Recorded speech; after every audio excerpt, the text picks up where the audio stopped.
Hello comrades, my name is Fritz and welcome back to Kerbal Space Program. On today's show, following on from the previous episode, we are continuing with our Minmus mission with Jebediah coming here piloting the rocket. And if you'll remember in the previous episode, we landed here. Well, it was an unplanned landing. In the previous episode I only intended to get into orbit around Minmus and cut right there and landed this episode, but unfortunately I miscalculated my trajectory and I ended up on a kind of controlled descent and landing on a collision course with the planet. So yes, I had no choice but to touch down, and we did of course have some staging issues on the descent, so that prolonged our anxiety for a while, but we touched down safely. And yes, this episode we're going to just do, well, the first part of this episode we're going to do some science harvesting on the surface of Minmus, and in the second part we're going to do something else. I'm not going to reveal what quite yet, but you will soon see. Now we need to get Jebediah out of the capsule. We came down on a pretty steep slope, so we need to make sure the capsule's not going to tip, but I guess we can get him on EVA like this, and RCS pack on. The gravity on Minmus is really low, so we can just shimmy all the way along here, and we don't want to face down the slope because he will slide. So let's see how we need to orient the camera around here, and so he kind of goes down sideways like that. In fact, yes, right. And we can probably plant a flag, which is our first order of business here on the surface.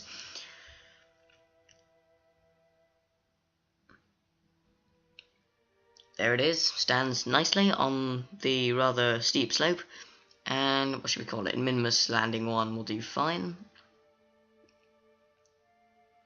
I like to use Roman numerals. I don't know what's so attractive for me about Roman numerals. I just think it looks nicer than numbers in some senses, and piloted by Jebediah Kerman. But yes, that's the flag done, and we'll just click out of that. And next, we should probably, while we're out here, do an EVA report. You feel like a superhero when you jump in the low gravity. Surface, edible crystals, okay. Your usual generic stuff. And we can put the RCS pack back on again and head back into the capsule, where we can do some more materials bay and mystery goo and other such observations.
And just make sure we don't hit anything, and grab. Oh, we missed. That was awkward. Down, forwards a bit. Don't knock the spacecraft over. I've done that before. It's really embarrassing. Like you hit the capsule and the whole thing just tips over. You can grab like that. And board. Yes. Observe the materials bay. 125 science if we keep that data and recover it. Mystery goo samples. Observe the goo, 50 science. And let's see what it said about the materials bay. Material samples are processed. You begin to thought how much Minmus looks like a mint dessert and realize that you are now hungry. Okay, keep that to yourself. And a temperature scan, quite important. Collected and recorded temperature of the environment, 40 science, good. And can we use stored data?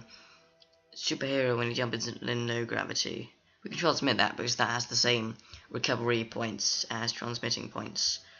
So we don't get any different amount of science. Minmus is Midlands, okay. Good. Well, I guess our work here on the surface of Minmus is done. We have a lot of fuel left and pretty much all of our electric charge, which means that we bought far too much fuel on this mission. Those mainsail engines did of course contribute massively to the amount of power that we had at our disposal, which I guess, you know, more is always better than not enough. So we need to yet achieve an orbit around Minmus because we came on that weird direct approach trajectory which wasn't very helpful. So obviously we need to do that. And yes, we're going to just check our position because we did come in at a rather odd angle. I don't want to miss out on a rather nice equatorial orbit.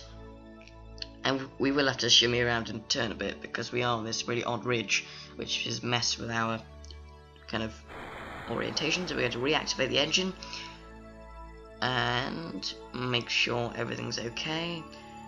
We want to slowly take off like that, ever so gently, and lift ourselves clear of the blue sheen of ice along the surface of Minmus.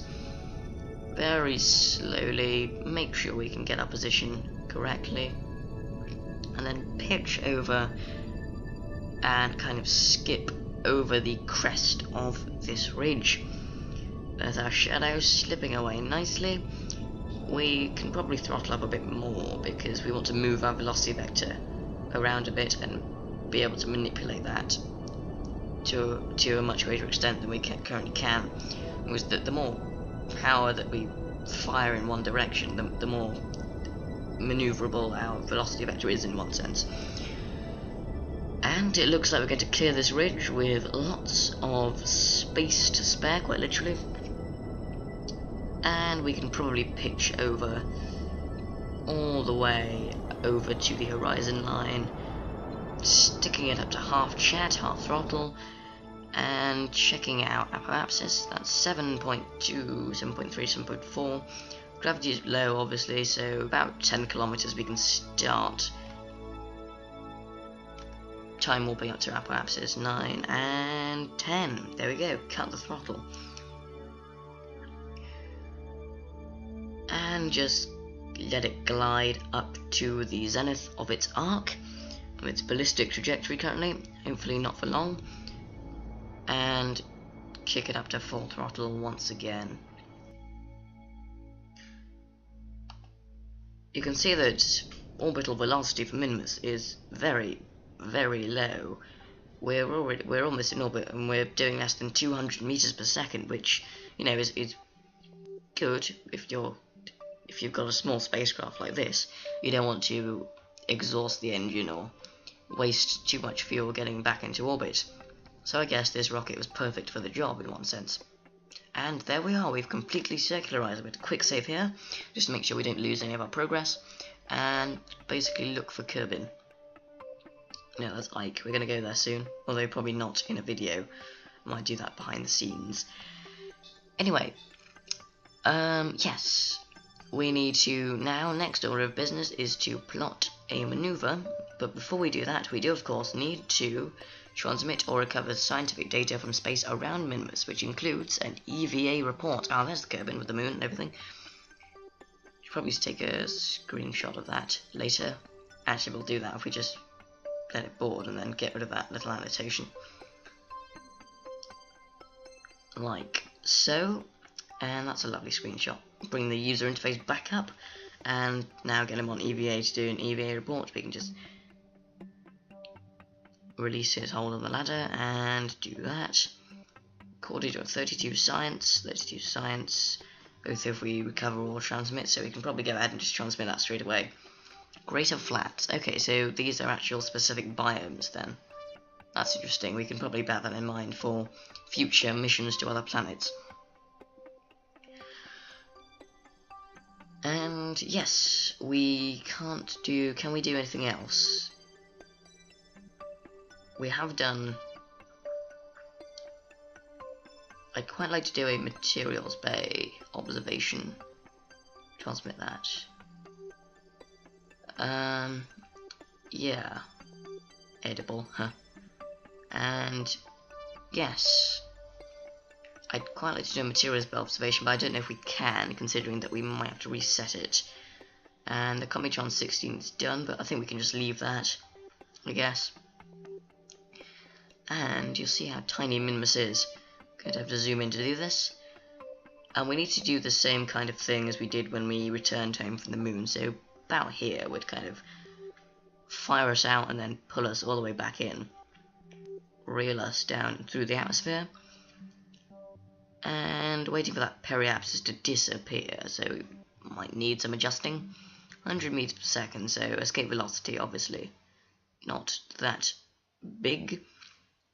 And we can probably 3 million, let's see. We can, if we wanted to, shimmy this all the way around, like we did with the moon mission. What's that going to do to our orbit? Moon encounter, okay. 3 million still, so we can probably do that some more. That's about right. And, whoa. Okay, so this perhaps has gone. We're just fine-tuning this. 100 kilometers, a bit too high for our tastes. 87, still a bit too high, still just above the cusp of the atmosphere. 53, probably a bit lower than that. And there goes periapsis. Fine-tuning this. There it is, that'll do. 3.8. 2.008 actually. And tilting onto the nav ball's maneuver node vector. The node's in 5 minutes, so we can just lock it in and wait, I guess. Time warping across when we're ready to go. And 169 meters per second of delta V dead, which is not a lot. We certainly have more than enough fuel for this burn. But a minute to go. 30 seconds. 22 seconds, so as I said, delta V takes into account your instantaneous velocity, so about 11 seconds we want to start doing that, but 9, 8 is fine, as long as we don't miss our node altogether. And wow, we're burning through this fuel pretty slowly, but the timer is going down pretty fast, which is good. We can throttle down a bit because we don't want to massively overshoot. Because this engine for Minmus is actually surprisingly powerful. I mean, there are smaller engines with 30 power units, and they do struggle a little bit. But the LV909 just kind of soldiers on, and we're tweaking our escape velocity node exit here, just making sure the planned maneuver and the actual position line up. 5, as you can see, they're slowly combining. 1.5 would do nicely. Just get to finish it off and tweak it as much as possible, fine-tuning it in a controlled and deliberate manner. And, well, there's nothing more to see from the Minmus mission, so we've collected science and done some other stuff. Quick saving here to make sure we don't lose progress. But Jebediah is on his way home, and fast forward sequence coming up, so I'll see you back at the Space Center, and yes, see you then.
Okay, we are back here at the Space Center scene, and 402 science earned on this mission, so we have 636 science left altogether.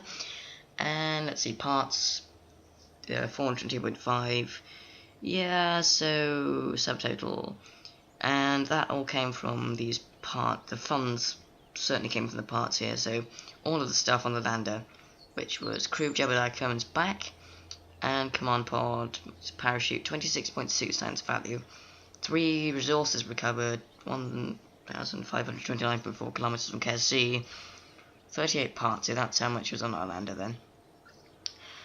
And click next, Jeb, and yes, off to the research and development facility, because we need to think about unlocking new parts for interplanetary travel now that we've explored the extent of the Kerbal system. We don't need any of that stuff. No, not really important. Not really important. Not really important. Definitely not really important. Aha, we do need, however, the Rocket Max branded decoupler. That's important for these size 2.5 parts. And we don't need that just yet. Docking ports, yeah, that's really quite important, isn't it? So we get that, and the nuclear engine's up there, but can we do something else? We do need RCS. RCS is something that I'd quite like to unlock. Where was it? We'd looked in there, haven't we? There it is, yes, 90 science. We are frugally chewing through it, and the Mark 1.2 command pod would do good. Do no end of good for us, but the nuclear engine is possibly more important. And I think I'm going to go with the command pod for what I have in mind for this next mission. So, we don't have enough science. That damn we are. Okay, well, this is probably a stupid idea forming in my head, but let's see, we can always, yeah, so we have those monopropellant canisters. The lander can is very important to what I've got planned, and that's more heavy rocketry from KW Rocketry 2.6. Yeah, I'm just gonna go ahead and research it for the hell of it. I mean, we'll have to find out a way or a substitute for nuclear engines anyway, but my next mission, which is the secret that I was about to reveal to you, is, if I let the tracking station load up, there's Kerbal, there's the Kerbal system, there's Minmus, our flag, and zooming all the way out, there's Eve, Moho, Dres, do you know, yes, and Dres is where we want to go next, or Dres, I think we'll stick with Dres. So, very small planet, dwarf planet, considered to be a dwarf planet, irregular in size, low gravity. Okay, not to be trusted by the scientific community. 138 kilometers, escape velocity of 558 meters per second, and yes. Well, that is the mission profile, so we're going to do this. We're going to build a massive rocket, slingshot all the way out there, and hopefully it won't be a one-way trip. And therefore, we're going to need a rocket, as I said, in which case we are going to pop off to the vehicle assembly building once the Space Center loads up again. There we go, time warp ×1. Yeah, so big rocket's what we need. Maybe I'll do it Apollo style, I'm not sure, but you'll see the design sort of coming into view as I build in a fast forward sequence, because I know that you guys can't be bothered to sit through the whole shebang, because this is going to be a big rocket. We are going into planetary here, so big boosters are needed. Now, let's see, this is the first time in career mode 0.24 with the size 2.5 parts, so this should be interesting. We haven't quite unlocked all the technology that's supposed to go with them, but yes, we'll just have to give it a go anyway. And while I decide what parts we want to do and what type of rocket we want, I will see you on the other side.